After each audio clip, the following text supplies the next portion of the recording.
I hope you enjoyed that video brought to you by my kids who are now watching an extraordinary amount of television. In this topic, we're going to be talking about money and banking. What is money, its function in our economy, and how we measure money. Surprisingly, that video did a pretty good job of summing it up. And then banking, where we're going to talk about our financial system, how it works, what banks do, how we manage and regulate banks, and all of this topic really, and topic 14 is a build up to topic 16, where we're going to take all of these foundations that we've put together, understanding how we measure what's going on in the economy, how our monetary and financial systems function. And then we're going to take that in the next topic, in the last topic, and we're going to start to think about how economies grow and how governments function to manage economic growth, and also short-run fluctuations in the economy, which are commonly called business cycle fluctuations. So that's just a little bit of context about where we are in the macroeconomic section, why we're covering all of these things in a very introductory way, just to give you some background so that you have a foundational understanding that will allow you to understand how the government manages the economy. And that's really relevant to all of the things that we're talking about right now, managing the economic fallout from the coronavirus pandemic. And so hopefully you'll find all of that really, really relevant. This, like many topics, is an entire semester-long course. You can take a class on money and banking, or international finance, right? So really like several semester-long courses, but we're just gonna do the basics here. So talk first about what is money, and you guys already have some idea because you watched a video from Storybots. Yeah. So money is an asset that helps us trade with each other, okay? And the way we say that in economics is that it's any asset regularly used as a medium of exchange.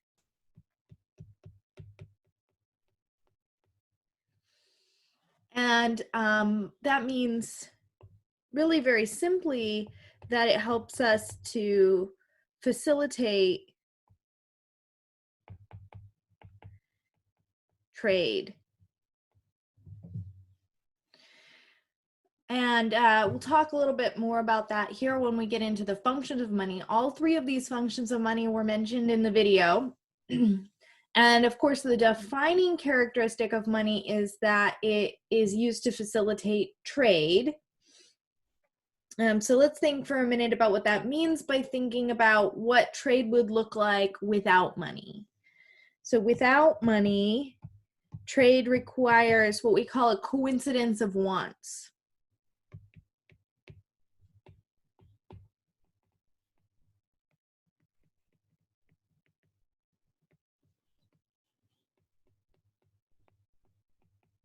Right? So if we don't have money, then if we want to trade with each other, then we have to both want something the other person has, right? So I have eggs and you have bread, and I'd like some bread and you'd like some eggs, then we can benefit from trading, and you see how that goes. But that's quite limiting, actually, because you can't specialize very much in that situation, because you have to be producing a product that has a very wide demand that would allow you to trade with a broad number of people to get everything that you would like to consume.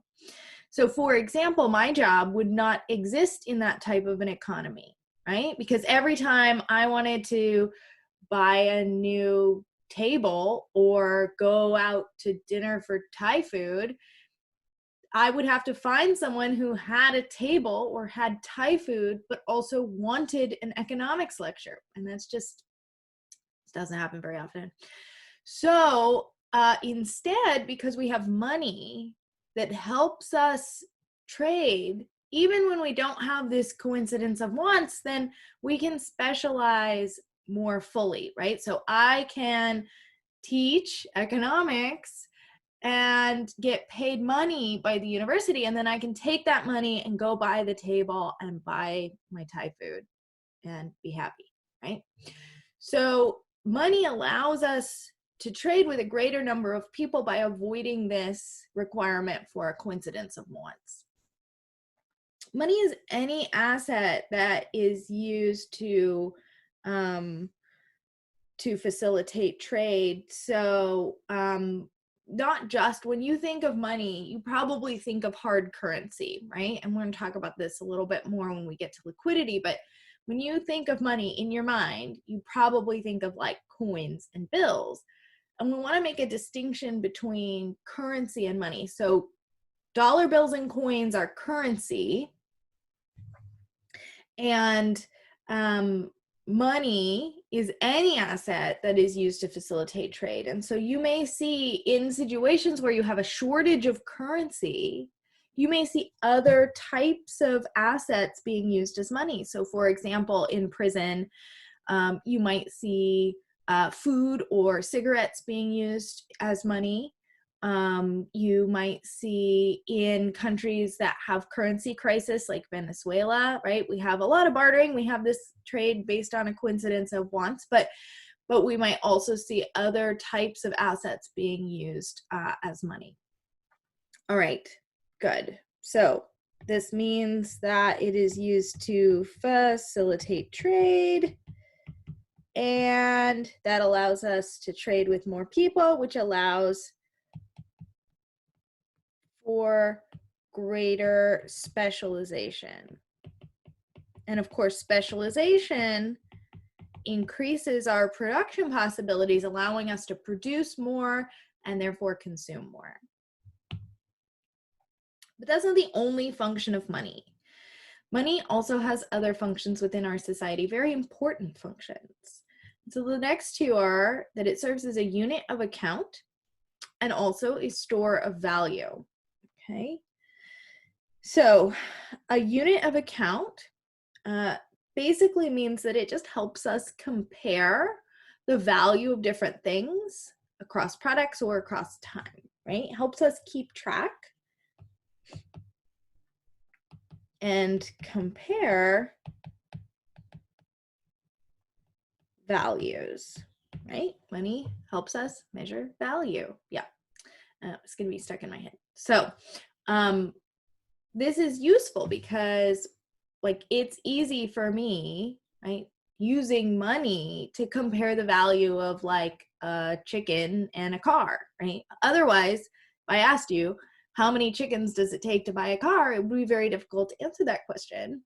But because we can denominate the value of both in a common currency, right, in say US dollars, then we can take the price of a car, divide by the price of a chicken, and easily see, right, the value of one good versus the other.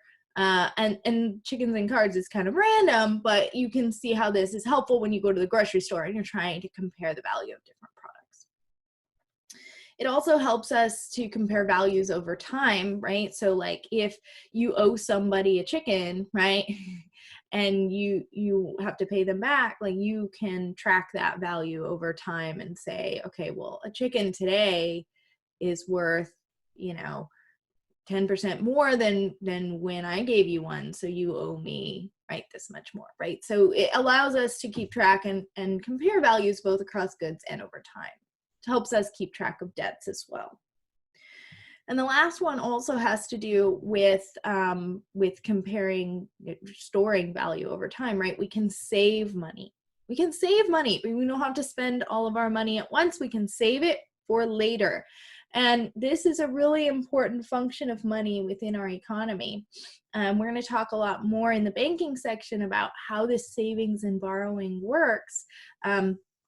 This system that we have in our economy works, but money allows that system to happen, right? Without money, how do you save money?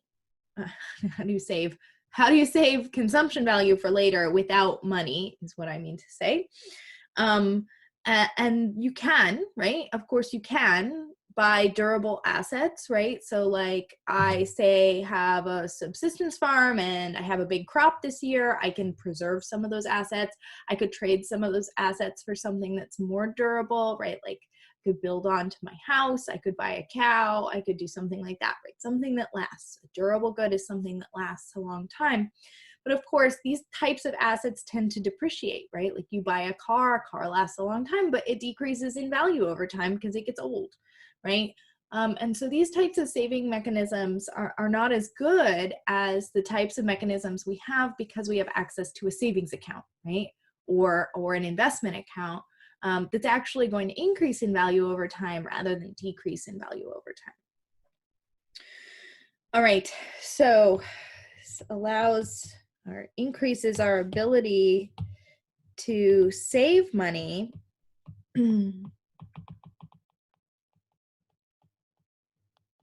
or save value, consumption value for later, because we don't always want to consume what we are producing immediately. We want to save some, okay?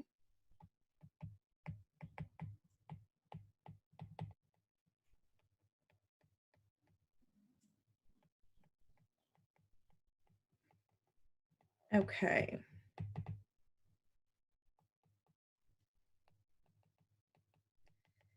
All right, so we generally have two different categories of what we would consider money. There's commodity money and fiat money, and you may already know the difference. Commodity money is something that has value outside of its use as money.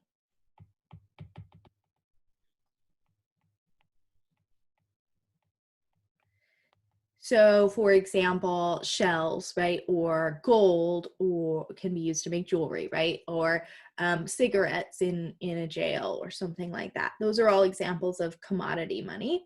And many of the earliest forms of money were commodity money. But today we mostly use fiat money, which has no value outside of its use as money. I'm going to say no consumption value. And so example would be like the dollar bills and coins that we use, Bitcoin. I think at LMU you have lion dollars, right? That's a type of money. It's not the US dollar, it's different. And so you have different types of money in both of these categories, but it is an important distinction to make between assets that can be consumed and used as money and assets that are only used as money and have very little consumption value. All right. So the next thing we're going to talk about is kind of trying to think about different assets, like and how closely related to money they are. So how do we define what is money and what is not money? That's a very, very difficult question. And how would we measure the amount of money in the US economy? So the way that we want to think about money is in terms of liquidity. The way we can classify different assets is we can classify them in terms of their liquidity, which is, excuse me, the ease with which they can be converted into an economy's primary medium of exchange. So we would say our primary medium of exchange in the US is probably dollar bills and coins. A lot of times what we're talking about here is hard currency. Hard currency, that's bills and coins. Okay, cash is king, right? So the more liquid something is, the closer it is, or the more easily you're able to convert that to dollar bills and coins, all right? So if we think about all types of different assets that we have, we can classify them, sort of line them up in order of their liquidity. So I'll just give you a couple examples here, right? We've got currency, oops. Put that on the spectrum there. Okay, hard currency is probably the most liquid asset I can think of. Next, I'm going to say your checking account, okay? those numbers in your checking account are not dollar bills and coins, although they can be easily converted to dollar bills and coins, right? You just go to the ATM, you put your card in, you ask it for dollars, it gives you dollars, and it deducts from your checking account, right? So those numbers in your checking account are not currency, but they can be very, very easily included or converted, to currency. And so checking account, the money in your checking account is typically considered money in our primary measure of the amount of money in our economy. A savings account might be similar, but it's probably a little bit less liquid than a checking account, right? Because savings accounts typically have some restrictions on like the number of withdrawals or the amount of withdrawals you can make in a certain amount of time. Okay, then we're going to have other investment assets like bonds and stocks, which are going to, again, you can convert them into money. You can convert them into hard currency by selling them, but that's going to take a little bit more time. The value is going to be a little bit more uncertain because the value of stocks and bonds will fluctuate. So it's less closely related to hard currency, and so we would say it's less liquid. And then we get into things like durable goods, like houses and cars, and even more kind of abstracted from that, maybe artwork or something like that. Okay, so here we've got a good smattering of assets. We've lined them up from more liquid to less liquid. The question here of how much money exists in our economy depends on which of these assets we count as money and which we don't, right? And there's not, it's a spectrum, right? There's not like a clear-cut answer of this is money and this is not. And so we have several different ways of measuring money in our economy. We call them M1, M2, M3, M4, and there's like lots of different measures of the amount of money in the economy, or the money supply. And so I want to just give you a sense of the two most commonly used measures, M1 and M2, and then you'll get a sense of how we measure the amount of money in the economy. So M1 is the most basic measure of money. It's the most limited measure of what is included in as counted as money. And that would include, of course, hard currency, demand deposits, that would be both checkings and savings accounts, or maybe just checking accounts actually. Yeah, that's just, sorry, demand deposits is just checking accounts. Traveler's checks, which is kind of a thing of the past, but are basically checks that you can take to any bank and they would recognize that as they would give you cash for that. And other checkable deposits. So the big ones here are currency and checking accounts, right? And that's it. That's all that we count as money in M1. It's the most limited measure of the money supply that we have. Each other measure of money supply will include what's measured in M1, but also add some additional assets. So M2 is everything in M1 plus savings deposits, other small time deposits, and money market mutual funds.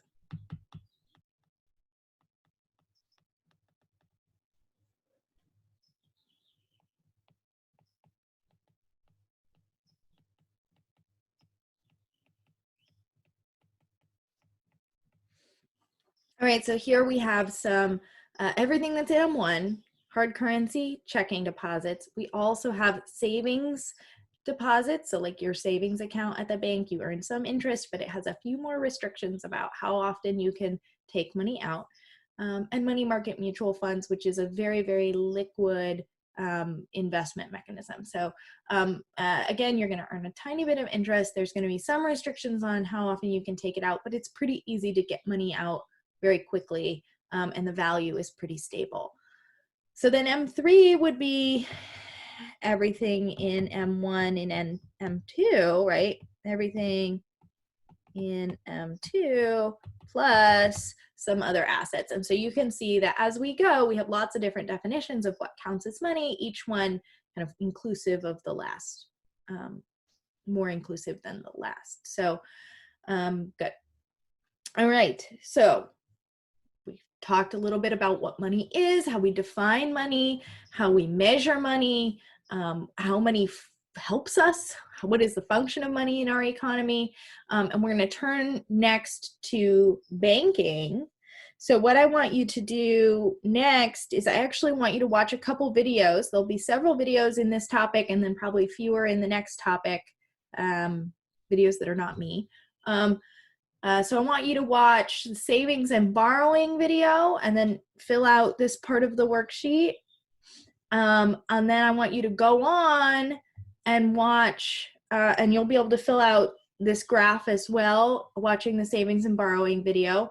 And then I also want you to watch the video about what do banks do.